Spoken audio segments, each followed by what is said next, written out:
찬미 예수님, 오늘은 10월 25일 연중 제30주일입니다. 독서와 복음 말씀 봉독하도록 하겠습니다. 성부와 성자와 성령의 이름으로 아멘. 제1독서입니다.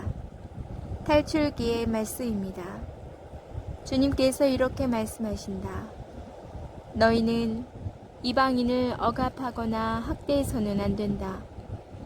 너희도 이집트 땅에서 이방인이었다. 너희는 어떤 과부나 고아도 억눌러서는 안 된다. 너희가 그들을 억눌러 그들이 나에게 부르짖으면 나는 그 부르짖음을 들어줄 것이다. 그러면 나는 분노를 터뜨려 칼로 너희를 죽이겠다. 그러면 너희 아내들은 과부가 되고 너희 아들들은 고아가 될 것이다. 너희가 나의 백성에게 너희 곁에 사는 가난한 이에게 돈을 꾸어 주었으면 그에게 채권자처럼 행세했어도 안 되고 이자를 물려서도 안 된다. 너희가 이웃의 겉옷을 담보로 잡았으면 해가 지기 전에 돌려주어야 한다. 그가 덮을 것이라고는 그것뿐이고 몸을 가릴 것이라고는 그 겉옷뿐인데 무엇을 덮고 자겠느냐. 그가 나에게 부르짖으면 나는 들어줄 것이다. 나는 자비하다. 주님의 말씀입니다. 하느님 감사합니다. 제2독서입니다. 사도 바오로의 테살로니가 일서 말씀입니다.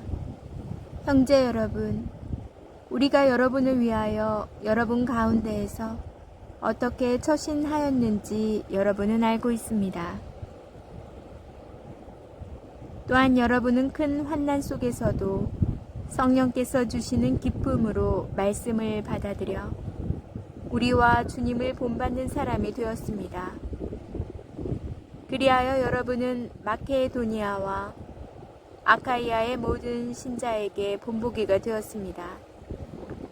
주님의 말씀이 여러분에게서 시작하여 마케도니아와 아카이아에 울려 퍼졌을 뿐만 아니라 하느님에 대한 여러분의 믿음이 곳곳에 알려졌습니다.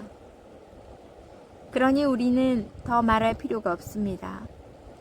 사실 그곳 사람들이 우리에 관한 이야기를 전하고 있습니다. 우리가 여러분을 찾아갔을 때 여러분이 우리를 어떻게 받아들였는지, 여러분이 어떻게 우상들을 버리고 하느님께 돌아서서 살아계신 참 하느님을 섬기게 되었는지, 그리고 여러분이 어떻게 하느님께서 죽은 이들 가운데에서 일으키신 그분의 아드님, 곧 닥쳐오는 진노에서 우리를 구해주실 예수님께서 하늘로부터 오실 것을 기다리게 되었는지 말하고 있습니다. 주님의 말씀입니다. 하느님 감사합니다.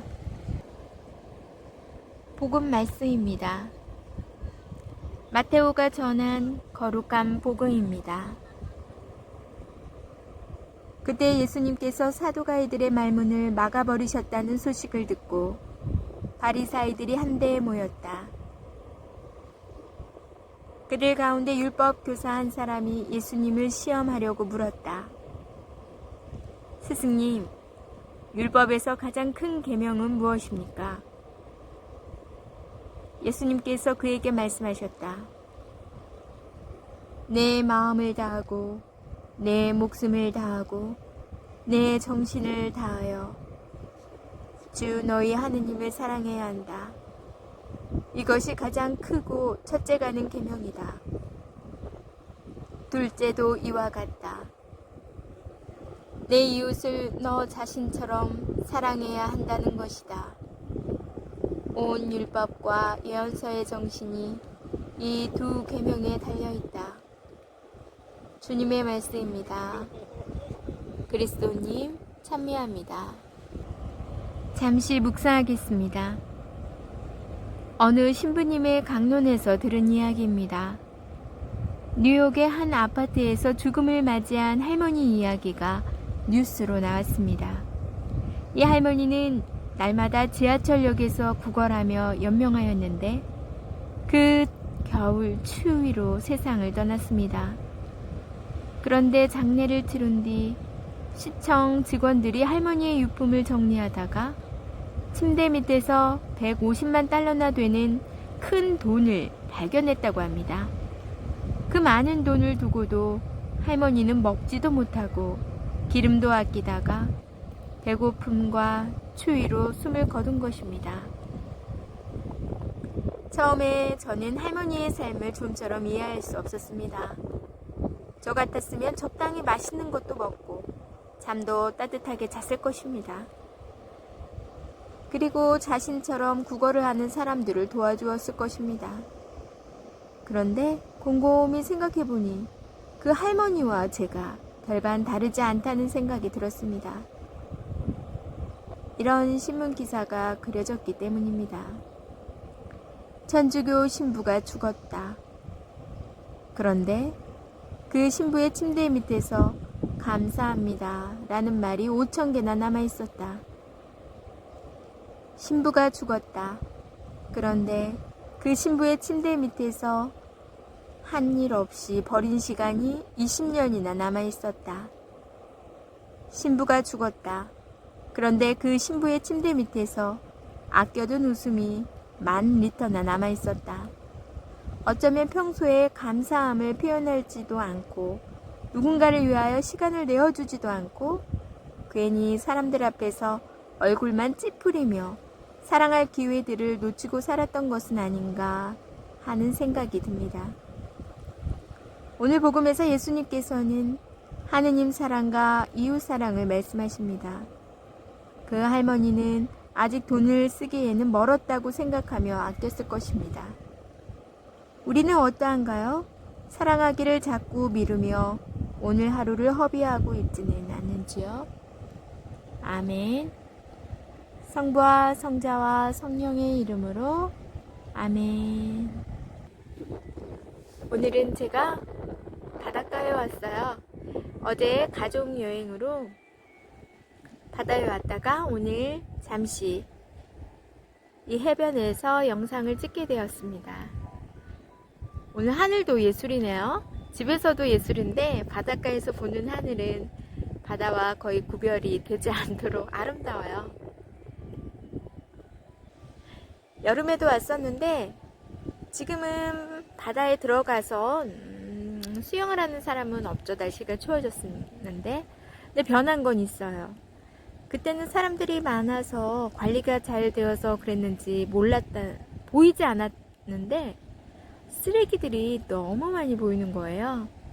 아무래도 발길이 뚝 끊어지다 보니까 그동안 쌓였던 쓰레기들이 파도에 밀려서 떠밀려가고 관리가 소홀해진 틈을 타서 산처럼 쌓여 있더라고요. 좀 마음이 아팠어요.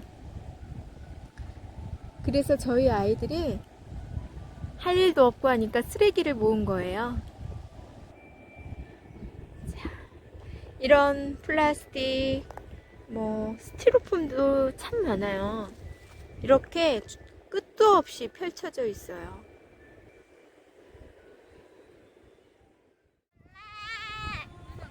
네, 또 주워 왔어요? 네.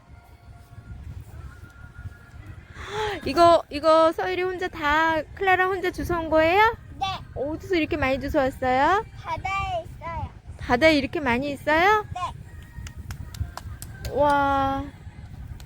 여기 세제는 아직 들어있고요. 여기 물하고 보리차도 아직 들어있어요. 어떻게 이렇게 쓰레기 주실 생각을 했어요? 바다가 너무 더러웠거든요. 바다가 아플 것 같았어요. 이렇게 버리면 바다는 어떻게 될까요? 아플 거예요. 없어질 수도 있어요. 바다가 깨끗하기 위해서 이렇게 한 거예요? 네.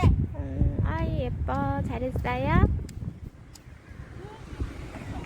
네, 이게 아이가 잠시 주워온 쓰레기들이래요. 이게 다 스티로폼 덩어리인데 이게 다 물고기들이 먹고 다른 생물들이 먹어서 위험에 빠진 목숨까지 잃는 것들인데 이렇게 많이 파도에 쓸리고 다니고 있더라고요.